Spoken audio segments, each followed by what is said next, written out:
नमस्कार मित्रों। आज हम एच के बारे में बात करेंगे। एच क्या है? एक्चुअल में एच एक इंडियन इकोनॉमी की एक स्पेशल कैटेगरी है। हम लोग पारिवारिक आदमी हैं। जैसे हम सब संयुक्त कुटुंब में रह रहे हैं, संयुक्त कुटुंब में बिजनेस कर रहे हैं। तो वैसे ही जो भी हम अपने संयुक्त कुटुंब में बिजनेस कर रहे हैं उसे इनकम टैक्स में रिकॉग्नाइज किया गया है एच कैटेगरी के द्वारा। एच माने हिंदू अनडिवाइडेड फैमिली। तो मित्रों, एच बनता कैसे है? नॉर्मली जो भी हम संयुक्त कुटुंब में काम करते हैं तो वो फैमिली बिजनेस हमारा एच ही है। तो आप उसका अलग से पैन नंबर ले सकते हैं। एक इंडिविजुअल फाइल के अलावा आपकी एच की भी फाइल हो सकती है। और इनकम टैक्स में इसे अलग से कैटेगराइज किया गया है। तो एच बनता कैसे है वो देखें तो जैसे आपका संयुक्त बिजनेस है ही तो आप उसे अलग से कैटेगराइज कर देंगे। अगर आप नया कुछ एच बनाना चाहते हैं तो कैसे करें? उसमें एक आपको एक कॉर्पस की ज़रूरत पड़ती है कि कोई एक कॉमन होच होना चाहिए। तो उसमें जैसे कोई आपकी पुरानी इनहेरिटेंस प्रॉपर्टी है तो वो आप उसमें ले सकते हैं, या फिर आपकी खुद की प्रॉपर्टीज़ आप उस होच पोच में डाल सकते हैं, ताकि कि आपकी वो प्रॉपर्टी फिर सारे एच फैमिली मेम्बर जितने हैं वो सबकी संयुक्त मालिकी की बन जाएगी। एच की इनकम क्या क्या हो सकती है वो हम देखें तो जैसे नॉर्मली जो भी अपने बिजनेस में होता है वो सारी इनकम हम इसमें ले सकते हैं। H can be a proprietor, H can be a partner, और H can be a shareholder. मतलब कि एच की सब तरह की इनकम इसमें आ सकती है। नॉर्मली एच तो ऐसे टैक्स टूल यूज़ करते हैं, टैक्स सेवर टूल। तो उसमें पैसिव इनकम ली जाती है, जैसे कि एग्रीकल्चर इनकम उसमें ले ली, फिर इंटरेस्ट इनकम ले ली, फिर रेंट इनकम ले ली। तो ये सारे उसमें इनकम के प्रकार उसमें ली जा सकती है। और भी एक एच के बारे में है कि एच में कमीशन ली जा सकती है कि नहीं। तो एच एक्चुअल में कमीशन इनकम एक इंडिविजुअल एफर्ट्स के द्वारा आती इनकम है, तो वो जनरली इसमें नहीं ली जाती। एच का कर्ता कौन होता है? एच का कर्ता मतलब मैनेजर ऑफ द एच। तो जो भी इंडियन ट्रेडिशन के मुताबिक जो भी ओल्डेस्ट मेल मेंबर है वो उसके कर्ता होते हैं। पर ये नॉर्मल बात है, पर उसमें सरकमस्टेंसेस के हिसाब से जैसे ओल्डेस्ट मेल मेंबर हुआ वो शायद बिजनेस को टाइम नहीं दे रहा है, या फिर वो अफेयर संभाल नहीं सकता, या फिर उसकी तबीयत ठीक नहीं है, तो फिर सेकंड ओल्डेस्ट या थर्ड ओल्डेस्ट मेल मेंबर ले सकते हैं। और भी in circumstances even woman can be karta of H. जैसे कि कोई एक है मेल मेंबर एक ही है, अगर उसकी देहांत हो जाता है और फिर भी बिजनेस चालू रहता है तो जो भी लेडी है, जो भी घर की हेड है, वो भी उसकी कर्ता बन सकती है। तो ये मतलब इट्स एक्सेप्शनल केसेस में लेडी कैन बी ए कर्ता ऑफ द एच। और जैसे एक ही व्यक्ति क्या दो एच में मेंबर हो सकते हैं कि नहीं? तो जैसे मैं अपने खुद के एच का मेंबर हूँ, और वैसे ही मेरे फादर का भी फैमिली बिजनेस है जिसमें भी मैं मेंबर हूँ। तो मतलब a person can be A member of more than one H. ये दो भी हो सकते हैं, तीन भी हो सकते हैं, जितने अपने फैमिली के बिजनेस चल रहे हैं तो उस सब में मैं मेंबर हो सकता हूँ। वैसे ही जैसे मेंबर बन सकते हैं वैसे भी मैं दो में करता भी हो सकता हूँ। यानी कि अगर मैं अपने एच का भी करता हूँ और मैं मेरे फादर के एच का भी करता हूँ, तो मैं मतलब ये दोनों का भी करता मैं बन सकता हूँ।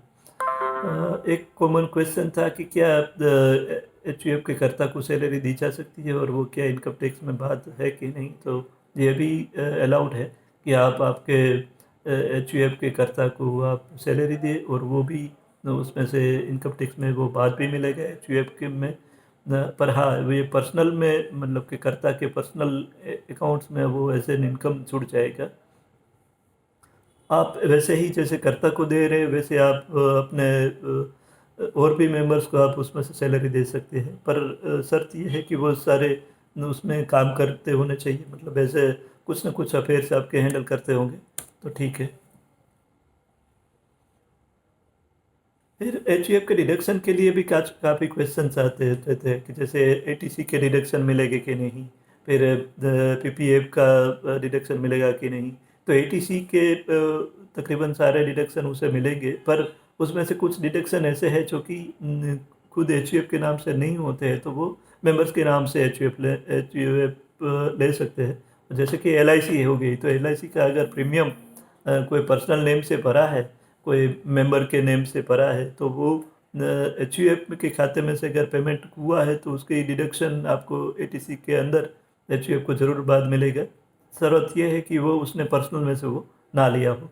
वैसे ही पीपीएफ का अकाउंट खुद के नाम से एच यू एफ नहीं खुलवा सकता, क्योंकि ये अलाउड नहीं है। पर अगर मेंबर के खाते में, मेंबर के पीपीएफ के खाते में अगर पैसे डिपॉजिट होते हैं और वो पैसे एच यू एफ में से जाते हैं, तो फिर वो एटीसी में एच यू एफ में आप डिडक्शन क्लेम कर सकते हो। वैसे ही आप एटीडी यानी कि मेडिक्लेम का डिडक्शन ले सकते हो, वैसे ही एनपीएस का डिडक्शन ले सकते हो, और सेम वे।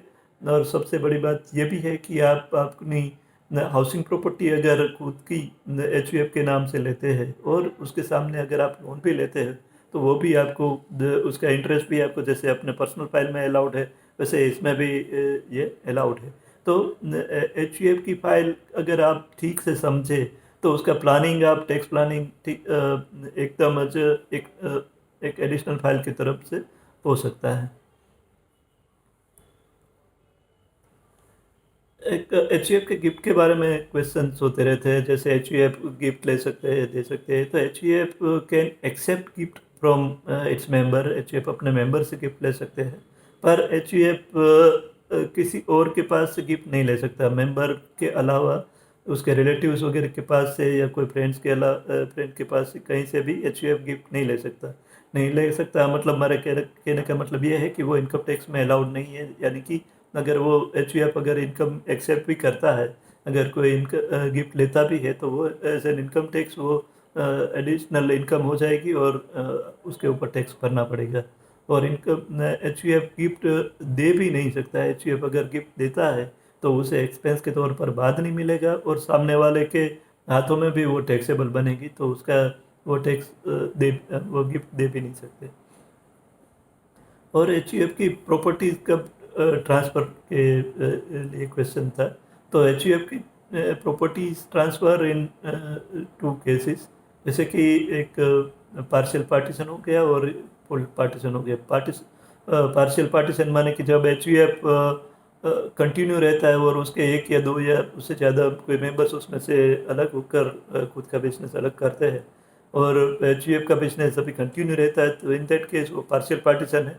एंड अगर वो एच यू एफ वहाँ डिसकंटिन्यू हो जाता है और मेंबर्स लोग अपने आप में ही पूरी जायदाद बांट लेते हैं, तो in that case it's full partition. तो फुल पार्टीशन और पार्शियल पार्टीशन दोनों में अगर एच यू एफ अपनी प्रॉपर्टी मेंबर्स को बांटते हैं, तो इन दैट केस मेंबर्स के हाथों में वो प्रॉपर्टी टैक्स फ्री है, तो ऐसे वो प्रॉपर्टी ट्रांसफ़र भी कर सकते हैं।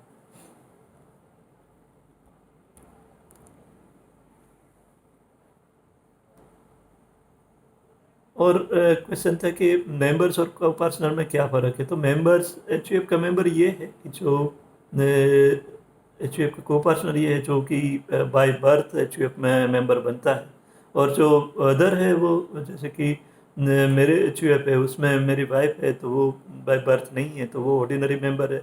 और जो मेरी बेटी है, तो वो को पार्टनर है, क्योंकि वो बाय बर्थ उसमें मेंबर है। तो यही अंतर है। और उसके राइट्स में भी थोड़ा फ़र्क है, जैसे कि एच यू एफ के को पार्टनर से वो पार्टीशन की वो खुद के अपने शेयर की डिमांड कर सकते हैं at any point of time. But lady, मतलब कि जो भी बाय बर्थ उसमें नहीं है, ऑर्डिनरी मेंबर है, वो उसमें पार्टीशन की डिमांड नहीं कर सकते। तो फ्रेंड्स, ये है आज का एच यू एफ का topic. Thank you very much.